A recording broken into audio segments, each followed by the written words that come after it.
Mercury. The closest planet to our Sun and the smallest in the solar system, is also one of the least understood. Compared to more glamorous planets like Mars, Jupiter, and Saturn, Mercury has received much less attention from scientific study missions. It's slightly larger than Earth's moon, so scientists assumed it was another cold, dead, and dull, cratered world, without much to offer to our understanding of the story of planetary formation. But Mercury also has its own secrets. And now, scientists using powerful telescopes like James Webb have stumbled upon these secrets. They are seeing something moving that they never saw anywhere else. These revelations could lead to crucial missions to reveal a terrifying truth about our universe. Join us as we shed light on some of Mercury's most enduring mysteries. Mercury is the innermost planet of the solar system and the eighth in size and mass. Its closeness to the Sun and its smallness make it the most elusive of the planets visible to the unaided eye. Because its rising or setting is always within about 2 hours of the Sun's, it is never observable when the sky is fully dark.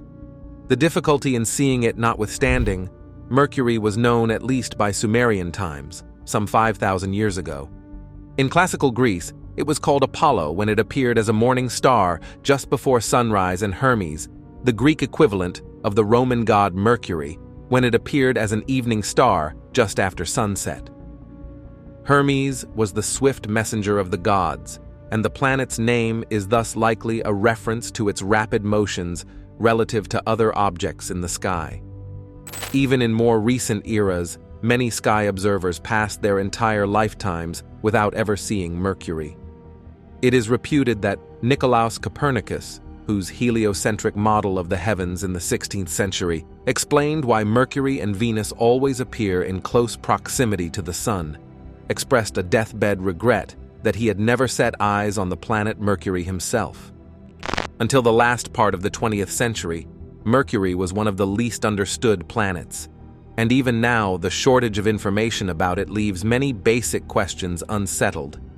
Indeed, the length of its day was not determined until the 1960s, and Mercury's nearness to the Sun gave scientists bound to Earth many observational hurdles, which were overcome only by the Messenger probe.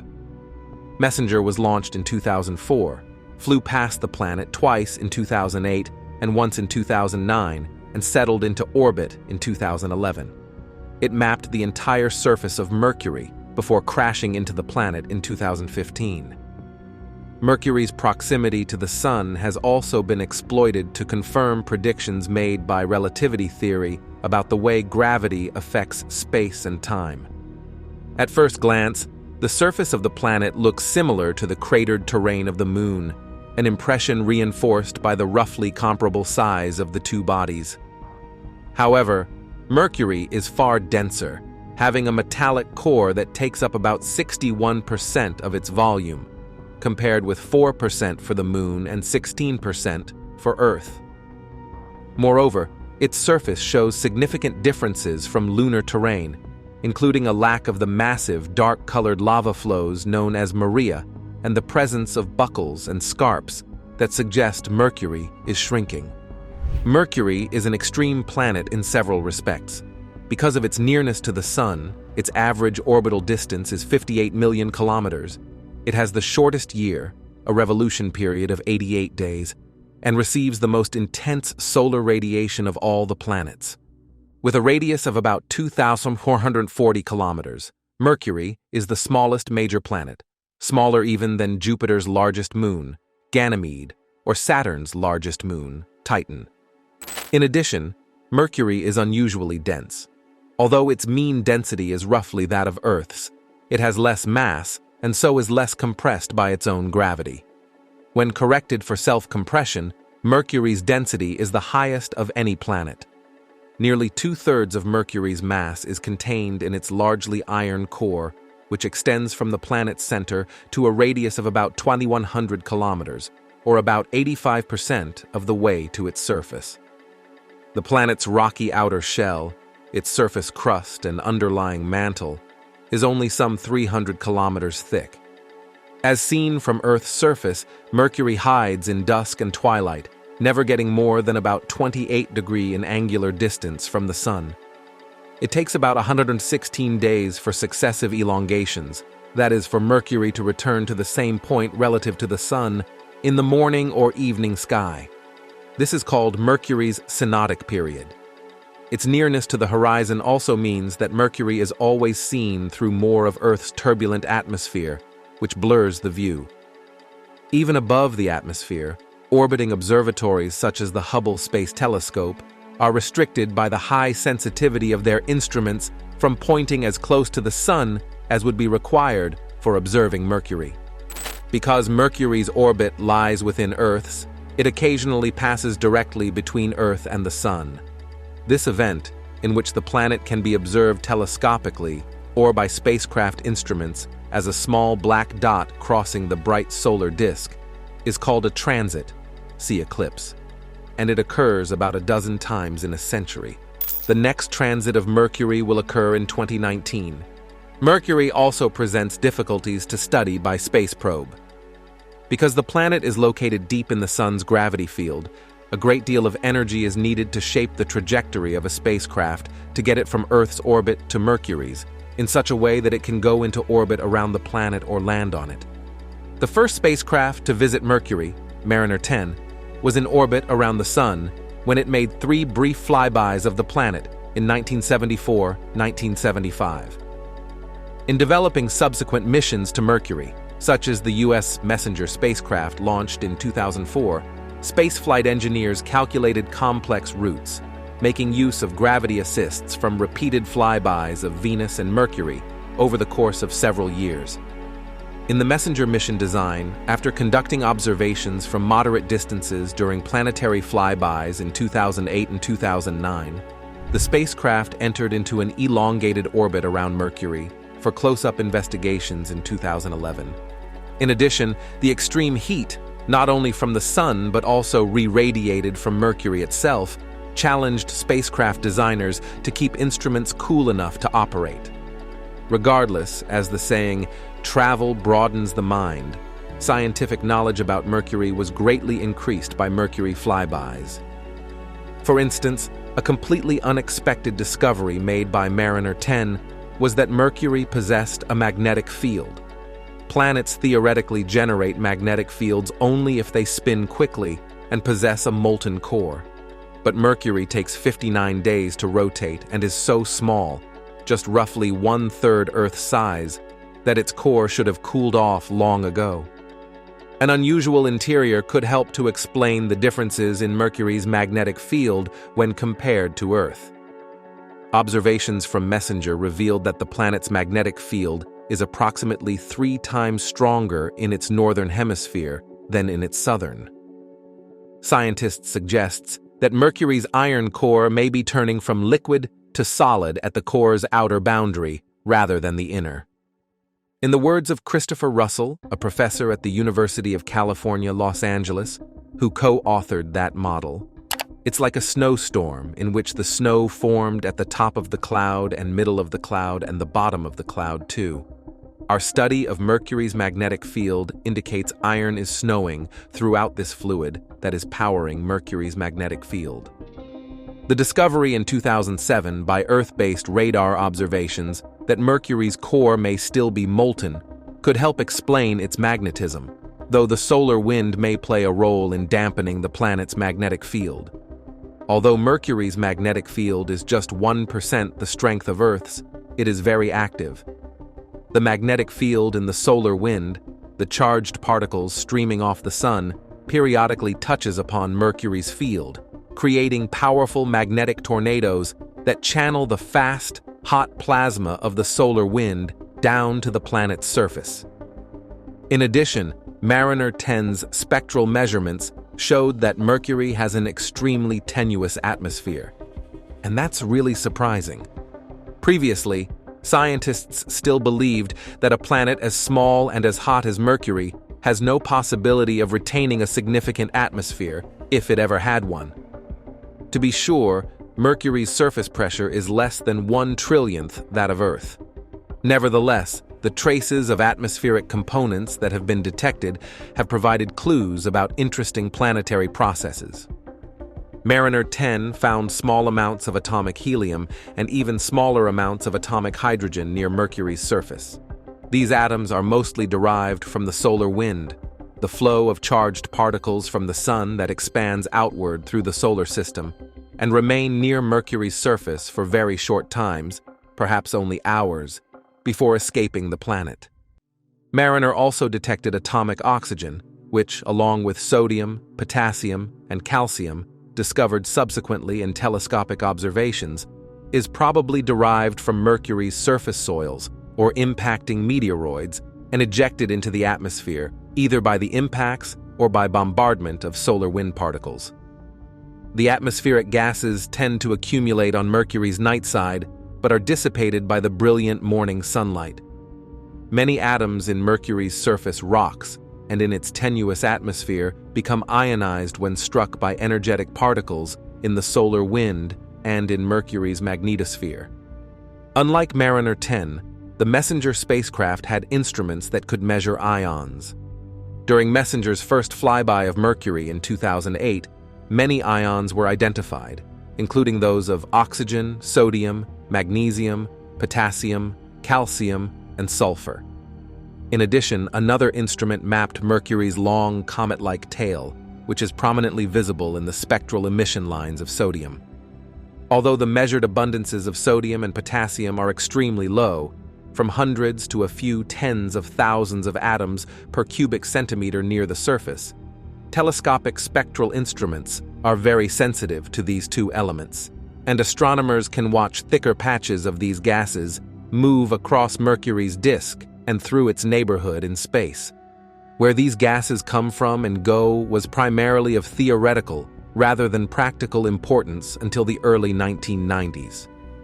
At that time, Earth-based radar made the remarkable discovery of patches of highly radar reflective materials at the poles. Messenger later observed that the patches were made of water ice. Despite Mercury's proximity to the Sun, the water ice was able to survive by being covered in an insulating layer of dark organic material in permanently shadowed regions of deep near-polar craters. The idea that the planet nearest the Sun might harbor significant deposits of water ice originally seemed bizarre. However, Mercury has accumulated water over its history, most likely from impacting comets and asteroids. Water ice on Mercury's broiling surface will immediately turn to vapor, and the individual water molecules will hop in random directions along ballistic trajectories. The odds are very poor that a water molecule will strike another atom in Mercury's atmosphere, although there is some chance that it will be dissociated by the bright sunlight. Calculations suggest that after many hops, perhaps 1 out of 10 water molecules eventually lands in a deep polar depression. Because Mercury's rotational axis is essentially perpendicular to the plane of its orbit, sunlight is always nearly horizontal at the poles.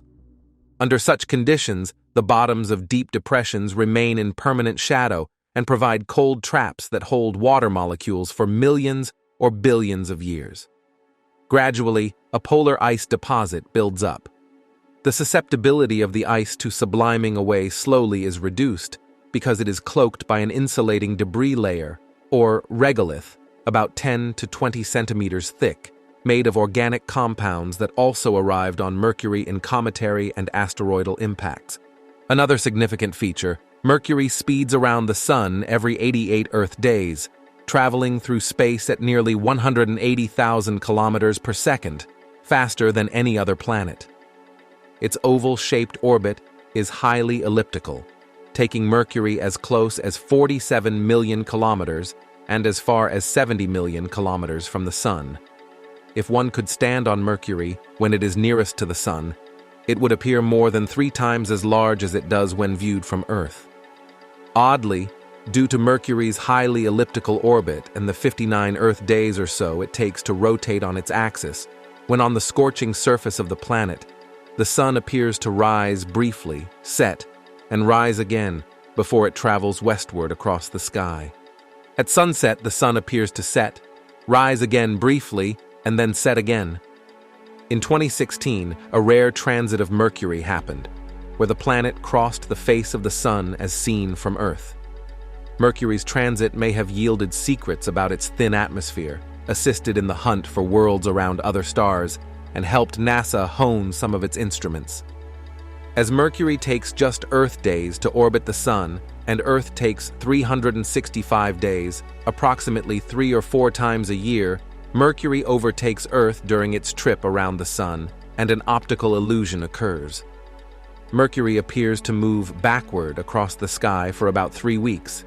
It is during this time Mercury is said to be in retrograde.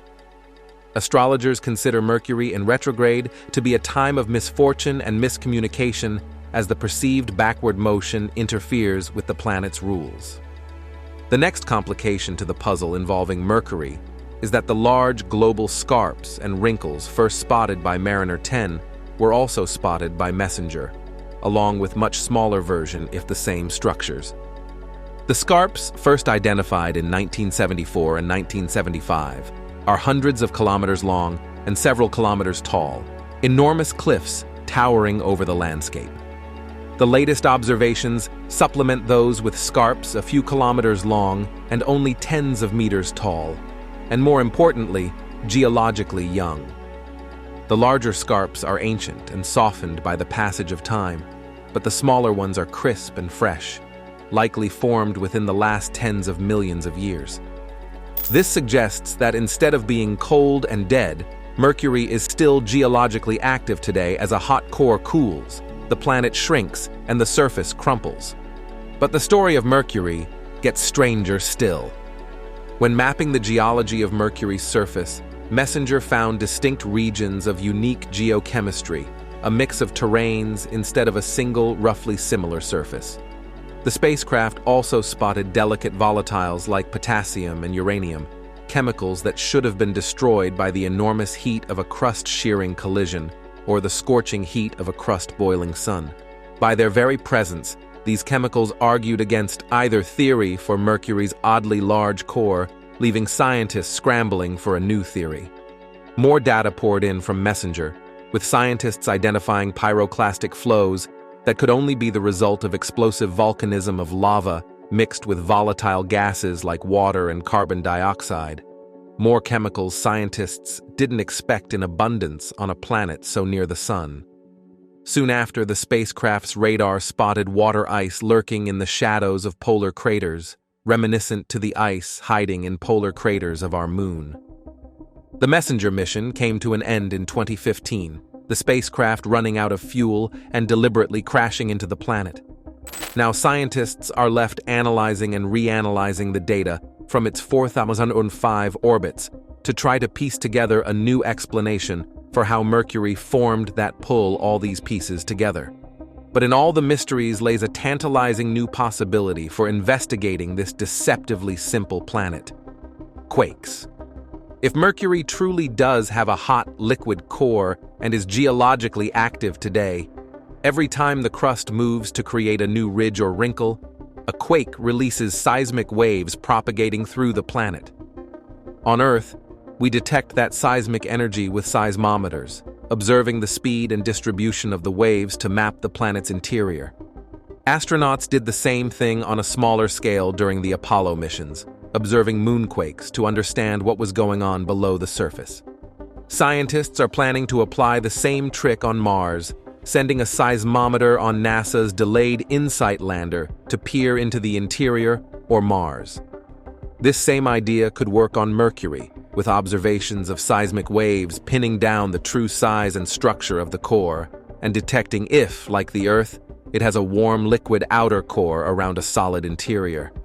And if we can do that, we'll be one step closer to understanding how Mercury formed, why it is the way it is today, and what to expect of other rocky planets around distant stars. Another long-awaited mission is Bepi Colombo, a joint mission of the European Space Agency and the Japan Space Exploration Agency. It will be only the second and the most complex mission in history to orbit Mercury.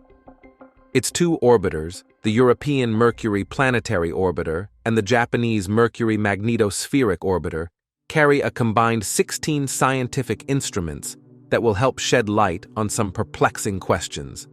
Do the scorched planet's polar craters really harbor water ice? Where does Mercury's magnetic field come from? What are the strange hollows on its surface?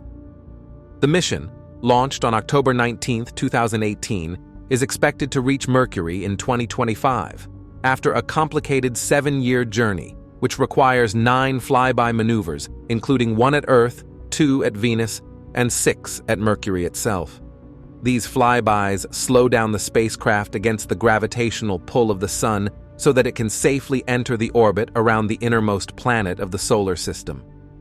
During the epic journey, the 2 orbiters travel stacked on top of an ESA-built Mercury transfer module. The module, with its 15-meter solar arrays, supplies power during the interplanetary cruise. It is also fitted with 3 selfie cameras, originally used to monitor the deployment of the solar arrays and antennas after launch. But these cameras are regularly being used by the Bepi Colombo team to obtain simple black and white images of the spacecraft's whereabouts. Thanks to these cameras, Bepi Colombo is sending regular postcards home from its encounters with various planets during the flybys. In April 2020, the spacecraft waved goodbye to Earth during a flyby at a distance of 12,700 kilometers. In October 2020 and August 2021, Bepi Colombo flew past Venus. The first flyby saw the spacecraft zip by at a distance of 10,620 kilometers from Venus. However, the second took it incredibly close, only 550 kilometers above the hot, cloudy planet's surface. This enabled scientists to take some unique measurements of Venus's murky atmosphere. Once the stacked spacecraft reaches its destination, the MTM will separate from the orbiters. Then, the 2 spacecraft will each be put in separate orbits to perform scientific investigations of Mercury. Japan's MMO will have an orbit of 9.3 hours, and Europe's MPO an orbit of about 2.3 hours. The mission is expected to last for 1 Earth year, an equivalent of 4 Mercury years. It may be extended for an additional Earth year if funding allows, and the 2 spacecraft remain in good health. Elsewhere, scientists also expect our most powerful space observation to take some photos of Mercury. James Webb is made up of a 6.5-meter, gold-plated mirror, a sunshield that is the size of a tennis court, and an array of complex instruments that are cooled to temperatures only a few degrees above absolute zero.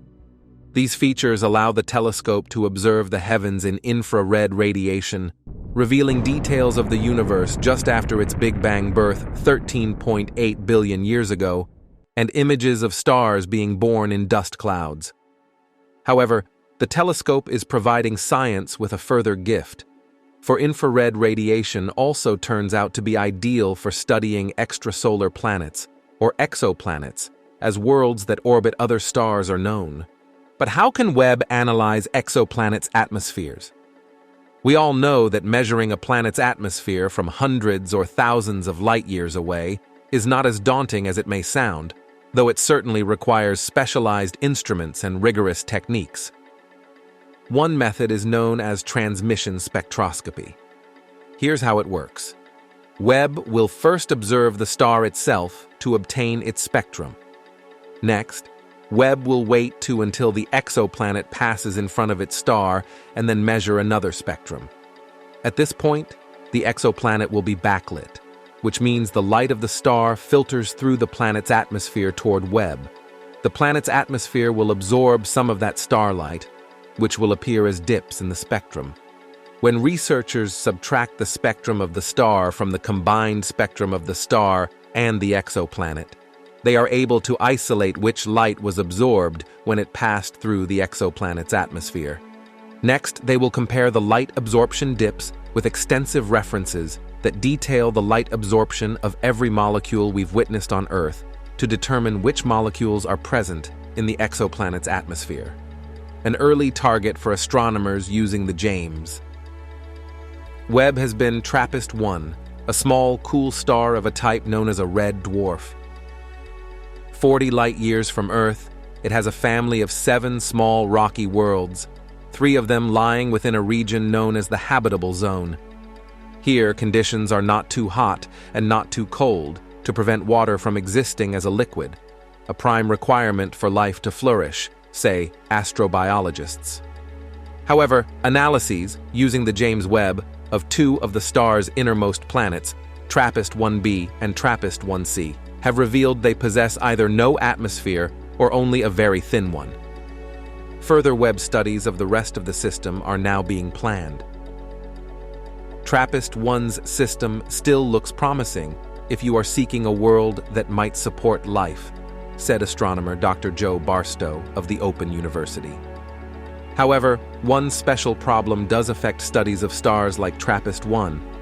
Red dwarfs are spotty. This may not sound like a terminal condition, but it does have serious implications.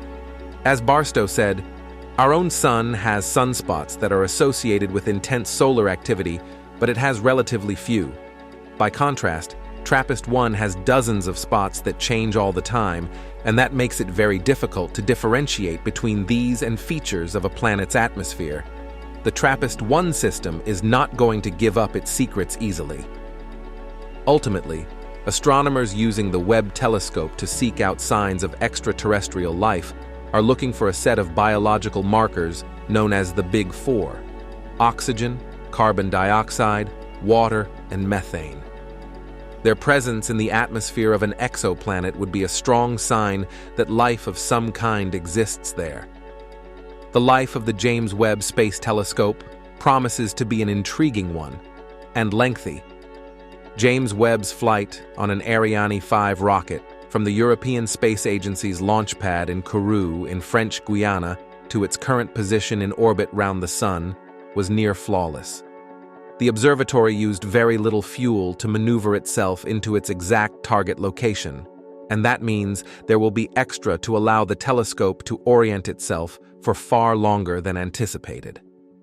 Space engineers have calculated Webb's expected 10-year lifetime could be doubled. In many ways, that is very good news. We will be able to do a lot more science with it now. We are going to learn so much about the chemistry of their atmospheres and are going to find some very strange and bizarre worlds out there. It is tremendously exciting. And if one day astronomers announce they've found an Earth analog among the stars, what's next? The implicit part of the question is whether we can travel to it and live there. But simply put, we can't. It's not like we can go there.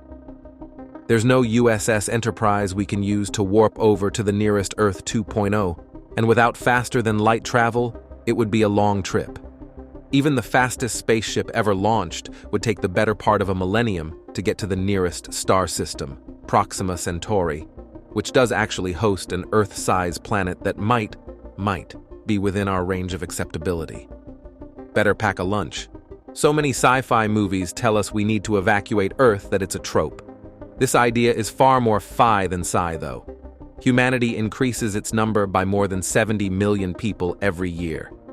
You'd need to launch 2,000 SpaceX starships every day just to keep up with that increase, even ignoring the less than helpful travel times. Easing population pressure via interstellar immigration is a non-starter. Establishing a settlement is a tall order, too. We don't even really know how to do this in low Earth orbit, on the Moon or on Mars. We're a long, long way from being able to set up shop on an alien Earth, even if we could easily get to one. Regardless, what's important is that it may also help us answer the most fundamental question humans have ever had. How did we get here? For millennia, this question has inspired speculation, myth, religion, and philosophy. With a distant blue-white world hovering in the eyepiece, it becomes science. So, scientifically speaking, we look for other planets because we want to understand how they form, how conditions change their physical properties, and how they differ from or mirror the planets in our own solar system. That's all the information that we have for you today. Don't forget to give us a thumbs up if you enjoyed today's episode, subscribe if you haven't already, and hit the bell so you never miss out on future episodes.